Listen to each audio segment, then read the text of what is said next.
Victory for Jiri Vesely over the defending champion and the current world #1. With the dust settling on Novak Djokovic's first loss at a Masters 1000 event since Cincinnati last year, the crowds poured into the Monte Carlo Country Club with the distinct possibility of seeing yet more upsets on third round Thursday. Andy Murray would be first up, looking to avoid an upset as he took on French #4 Benoit Paire. The 16th seed raced through the first set and, despite losing one of his 2 breaks in the second, still looked good to eliminate the highest remaining seed. Oh, it's magical tennis.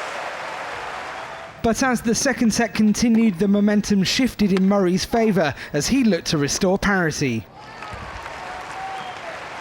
Murray went on to win 4 of the next 5 games to eventually level the match. The Scot continued to frustrate Paire, breaking back as the 16th seed served for the win. Now the world #2 was in control. The pressure was too much for a beleaguered Paire to take. It ends in the manner that perhaps we thought it might. Andy Murray is just that much tougher. Rafael Nadal had already lost once on clay to 12th seed Dominic Thiem this season and would be keen to avoid that ignominy again at one of the Spaniard's favourite venues. Despite the Austrian having a break lead eroded, he was still playing the better tennis. Oh, can you believe that? In spite of all of Thiem's flair, the 12th seed wasn't doing it when it mattered, spanning an incredible 16 break points. Rafa, with his experience, was remaining calm.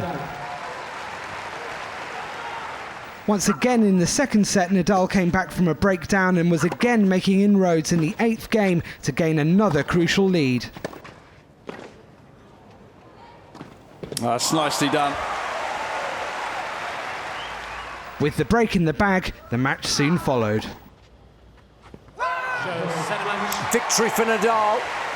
He had to battle exceptionally hard in the opening set. He was up against it. A great match, very tough one against one of the best players of the world without any doubt. So very, very pleased the way that I fight at the first set. Was tremendous first set, very, very hard. So this kind of matches helps, and I'm very happy. After stern examinations for Murray and Nadal, Roger Federer would have been hoping for a brief cameo on centre court by comparison. The 3rd seed quickly went about trying to break opponent Roberto Bautista Agut.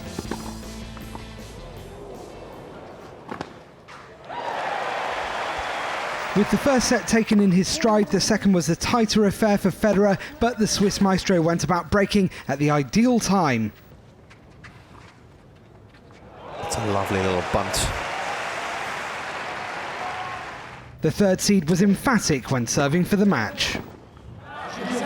4 sets played and 4 sets won. On his return to tennis, Roger Federer comfortably makes the quarterfinals here. Stan Wawrinka faced a tricky-looking tie in the 3rd round as he took on 15th seed Gilles Simon on Court de France. Yet there was very little to suggest that this would be anything but straightforward for the 4th seed.